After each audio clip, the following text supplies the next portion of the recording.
G'day YouTube, my name's Lance and welcome to Bundy Bears Shed. Well, what's been happening in the shed this week? Well, we've gone away from machining and doing that sort of stuff for the moment. We've taken another tack and the reason is we're getting ready to go for a bit of a couple of camping trips and just getting the boat ready and things like that. And as you know, with a shed there's always all those little jobs that you've been meaning to do, and then you don't bloody get round to them, so they just stack up and stack up and stack up, and then some things get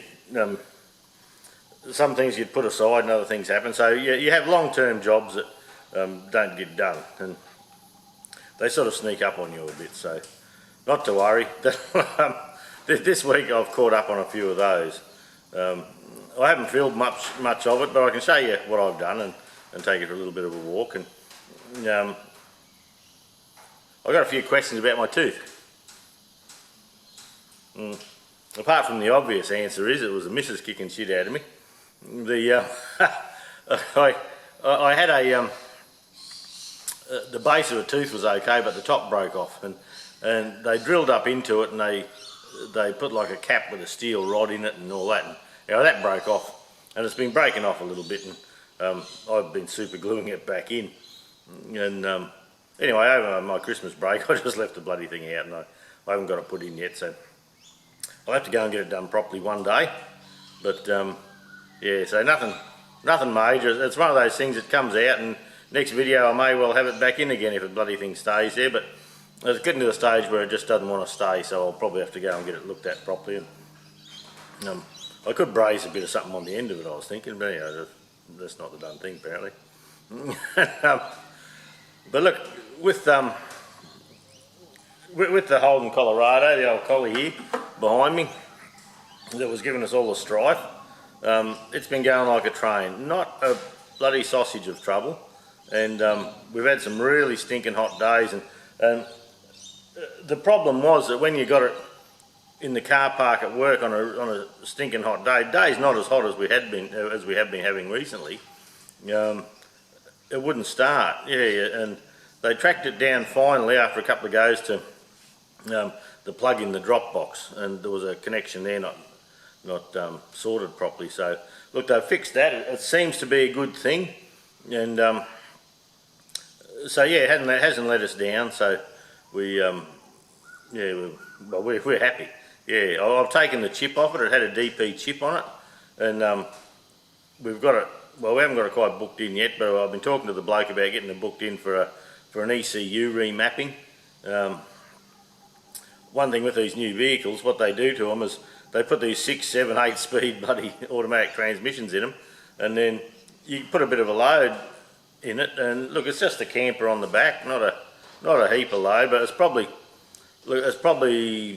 600 or 700 kilos all up, half a ton, and something like that I'd imagine. And anyway, when you go down the highway it changes from 6th to 5th to 6th to 5th all the time, so it's got a sports shift on it, this thing, a sports mode, and you can knock the gear stick across to the left, then you can just paddle shift it, tap forward for one or back for one, and it sort of springs back to the detent, springs to centre, and you can just keep bumping it back a gear or up a gear. So I usually do that. I usually have it so it's not jumping up and down all the time. But a few of the little jobs we've been doing though, that I have been meaning to catch up on, is under the fuel filter of these things, or under the left-hand passenger seat on these things, that's where they've decided to put the fuel filter, and there's a little cover I made out of aluminium to go over there, and over the time it's sort of, look, it's done the job, but where the screws go, the aluminium's galling a bit and that, and I thought, I didn't like that much, so I found on eBay a nice little cover to put over there, a steel cover, so I've done that and put some nice stainless bolts in it, and under the front of the Collie here, they've got the standard old toe pull eyes. Well, they're pretty piss weak really, and what they're saying is if you run your winch here out, you run it out and you want to do a double line pull, come back onto your vehicle to double the strength of the winch pull, you need to be able to put your hook back into the eyes there. So, and look, they were flimsy looking bloody things, held on by two 10mm bolts, I suppose. So I bought a set of rated recovery points, so I've fitted them. They go real well. They look good. There was a bit to fitting them because I have an Ironman bull bar on the ute here. They didn't just bolt up as easy as probably they'd like you to believe, but that's all right. We're handy. And, so yeah, we had to grind a bracket out and make a relief for it and all that. But now the recovery points are held on by by 5 half-inch bolts or 12mm bolts, and they won't pull out. They're rated at 5,000 kilograms, so that's about 11,000 pound, 12,000 pound each. And we have a 12,000 pound winch on the front of the ute, so should all be good. Another little job that I caught up on was on the boat, and where the outboard, it's got power tilt on it, and when you power the motor out and bring it back down, the trailer's made so you can drive the boat on, and often on the little outboard you have a little leg support that goes up and supports it and holds it straight. So on this one it didn't have it, and there's got a little lock that you can flick around and let the motor sit on it, but when you read the operator's book it says don't do that. It'll break over time. So I've got a bit of aluminium that was an old seat post, and I've made a post. Back again. We've had a earth leakage on the house throw, and yesterday morning we hopped up and there was nothing working, but the lights in the house were working. So we have an earth leakage set up. We split the house in two with the power points. If the power goes out, we got the house double wide so we can put a generator on it if we need to. And anyway, the front half with that, it keeps tripping the earth leakage. So that was just the electrician called just to let us know he's coming out shortly to have a look for us. But look, I don't know where I was now. But I made the bar for the back of the boat so the engine can come down and rest on this aluminium bar, so it's not sitting on these tiny little brackets. And I also put some navigational lights on it, so if I want to go early in the morning, fishing early in the morning or something like that, I have a couple of nav lights just to make us legal and for safety's sake. And so most of this week I've been getting organised with the Collie and getting the boat ready, and we're organising a couple of camping trips down at the beach, and another one we want to take the boat and pop it in behind Fraser Island. Those that know where Fraser Island is, it's a World Heritage listed island and full of sand, so I'm just getting the ute ready to do a lap up the beach and do that. It's about an hour and a half away from us, I suppose. And as young blokes, we used to bloody fill these old four-wheel drives up with beer mainly, and beer and fuel, and we'd go for a week at Fraser. And sometimes we'd try and fish, and other times we didn't. We'd just tear ass around and be young blokes. But look, I haven't been over for years, like 10 years or more, maybe 15, and you get busy with your life and your business, and you just don't seem to find the time. So we're trying to make the time now to get a few places. So most of my week has been involved in camping stuff. I bought some crab pots. I've never owned crab pots before. I've gone and helped my friends crab, but I've never owned my own pots. So I bought 4 the other week, and I've just set them up. And yeah, so this week there's not much machining. I put another tap on the water tank. The water tank on the Collie here, I had like a garden tap on it, and it was a tap with a washer, and the washer from lack of use would stick now and then. And another thing is, you couldn't, to fill the tank, you had to bring a hose up over the cabin and down in, and you couldn't plug onto a quick release hose fitting to fill your tank up. So because with those taps, as you know, the water comes in the back of the washer and it sits the washer on the seat, so you can't do it. So I've put a little ball valve in there now, and so it's easier. You used to have to get up and put your hand up in and do 3 or 4 turns to get water for the jug or something like that, but now it's just turn that ball valve 90 degrees and you have something going. So look, all we do today, I'll take you for a little walk around what we've been doing and show you what we've been up to and show you our other plans. We have a camping body on the back of the Collie that I made, and it's all one big piece, and I can lift it off, but it's a pain in the arse. And so what we're looking at doing now, so we can take the boat camping, is have a front toolbox on it where the fridge and the deep cycle batteries are and a little solar panel and all that are, and that stays on the ute. And then the bedroom section at the back, we're going to get another toolbox and make that so we can lift it off. So when we go camping and we have the boat with us, and we need to go and get the boat of an evening, we haven't got to pack the whole tent up, pack the awnings up and go down and pick the boat up. We can slide the ute out from under. It'll have jack up handles, so we can just lift it up, drive the ute out from under, go and pick up the boat, bring it back and all that, and not upset camp, so camp can stay there. So we're putting a little bit of money into that, and yeah, a bit of a redesign. I'm not making the next one. It's made out of, it's going to be made out of aluminium, where this one here, I made out of 1.2 mil zinc, and I folded it up myself and done the whole thing. So it's been good for 4 years, and look, there's nothing really wrong with it. I could have done a better job sealing the doors, I always thought, but apart from that it works fine. But the thing is, now we've got the boat and we want to go camping with the boat. Yeah, to bring the boat in and out means it's a big hassle setting up camp and folding the awnings up and pulling your tent pegs out and shooting through, pick up the boat and come back and put it all out again. And we thought, well, we didn't really want to do all that. And so look, stay tuned. We'll go for a bit of a walk around. I'll show you what I've been up to. And there's not much of doing it, but you can see what I've been up to. So you know, I haven't just been sitting up the shed here having a beer. Well, had a couple, but yeah, you'll know I haven't been just muck-arsing around. Right, this little plate here, that's a plate I put over the fuel filter. So they've got a front and rear fuel filter sitting here that's just screw in, and there's a little plastic tap inside so you can drain any moisture away. And I just felt it was a bit open, even though it's got a, the bash plate I put under the tranny. That's another thing I've done. On the automatic transmissions on these vehicles, they just have a they just have it open and the pan's there. So I put a 4mm bash plate there, and that works good.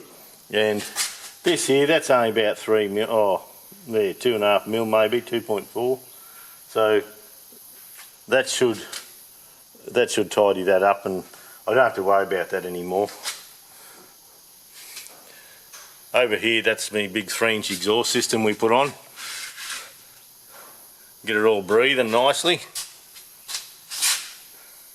Getting it going, so yeah, never stop playing with these. Right, this is up under the front of the car. That's a bash plate to protect the radiator. And this is the recovery point I put on one of them. There's one each side, and they're rated for towing or snatching someone out of the sand. On Fraser Island, it's all sand. It's a sand island, and you do need to be prepared. So main thing is you just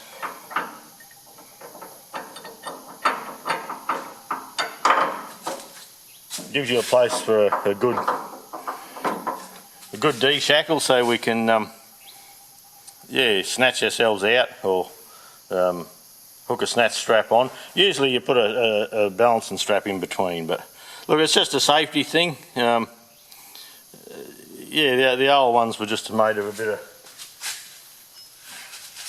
well, that's part of the old one, and they're just held on by 2 bolts here, so they're pretty piss weak setup. So I feel a lot better about having that done there now. Right, this is up the front of the boat. You have to have a light up the front, especially when you're motoring along of a night. And you have red on the left and a red port side. So the way you remember that is there's no red port left. There is red port left. And yeah, look, I've bolted them up. The wires at the back, they had 2 real fine little wires, so I've put a bit of heat shrink on them and insulated them as they go through, and we'll still put a bit of goo on them yet, a bit of Sikaflex or something to do that, so we have to wire that up. Over the other side of the boat there's a panel. There's a panel over there that we'll wire them onto, and that should be a good thing, I'd say, and we can just flick them on as we need to. We already have a nav light at the back, and it just sits up in that motor. It's got power tilt and trim, power tilt, and standard they come with this little bracket here, and that little bracket pops down and you can let the motor sit down on there. But look, the book says don't do that. It's not a sensible thing to do. It's just a, oh look, it's about 5mm little bracket here, and yeah, it's just not strong enough. So we've made it so we can keep that out of the way, and this is a return pipe to the ocean from my live bait tank. And what I made was this pipe here, and it's something that, it's an old seat bracket that was with the boat, and there's a nice recess there that the motor can come down on, so that sits in there. It's got a drop latch here so it can't come out, and then when the motor comes down,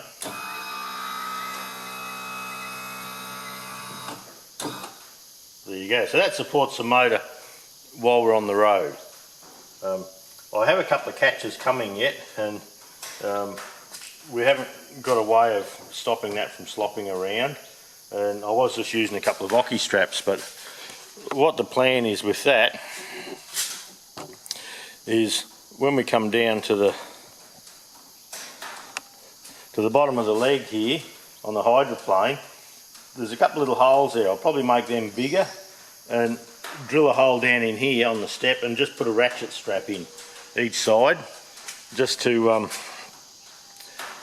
give us a way of holding the engine straight, because there's nothing to put a leg on down underneath because it's a drive-on trailer, so we have to do that. But yeah, the original idea was a couple of Ocky straps like these and back into under there. But look, I just wasn't real happy with that. I thought it was a bit of a cheap ass way of doing it. So we'll yeah, the strap should be here today or tomorrow, so it won't be long, and then I'll know what holes to drill and all that. So with the motor sitting down there, and yeah, just a little hole there, and we'll just stop it from rocking around. She should be nice and stable for a few rough roads. And there are the crab pots. Look, someone's been drinking beer in my shed. The bastards. Look, in a boat in Queensland, you're allowed to have 4 crab pots per person in the boat, and with Judy and myself we can have 8 crab pots. So these are just collapsible pots. You have to have this float here. You have to have a 6-inch float with your name on it, and the tag down the bottom near the stand, you have to have your name and address and all that on it too. So well, look, what that is, it's so if the water police come along and they say, oh, can we have a look at the pots in your boat, sort of thing, and your name's Lance and you got Fred's crab pots in there, well, there's a chance you bloody stole them, or you may have too many. So at one time you could just put, say, your last name, Maskell, on them, and when they pulled you up, say, oh, that's Harry's and that's Joe's, all that. But look, they're clamping down on it a bit. There is a problem with people stealing crab pots. Oh, it pisses you off. And so anyway, with your pots tagged properly and your floats on them, that's what they're trying to do. But look, we usually put the pots out, or what I've done in the past with people is put the pots out, and then we go fishing with inside of the pots. You know, find a stretch of river near the mangroves so you can get nice big mud crabs, and there should be a few around. We've had a little bit of rain, and yeah, try and fish with inside of them, because another thing they do is just lift them up, nick any crabs and just drop them down again, and you've got no idea, but you're thinking, geez, I'm having a shit run with crabs, not catching any. But anyway, that's what happened. So we'll get another couple of them. They fold up yet, those little bits of poly, they fold down, so they end up being about 40 millimetres thick, I suppose. So anyway, so that's on the plan too. Finish off the crab pots and probably get some more. We'll see how we go. I'm casting a bit of a shadow here. We're outside, but there's the tap I put on. Now we just got to turn it 90 degrees. This was the old one, and we had that bolted to the top there, and yeah, you had to get your hand in and do a few turns on that. So look, that's a lot better, and it gives me the option of plugging a garden hose straight in there now, undoing the tap, and we should be able to fill. There's a filler cap in behind the cab, but I should be able to just undo that and yeah, fill from the bottom. So that'll purge any air out the top as we go.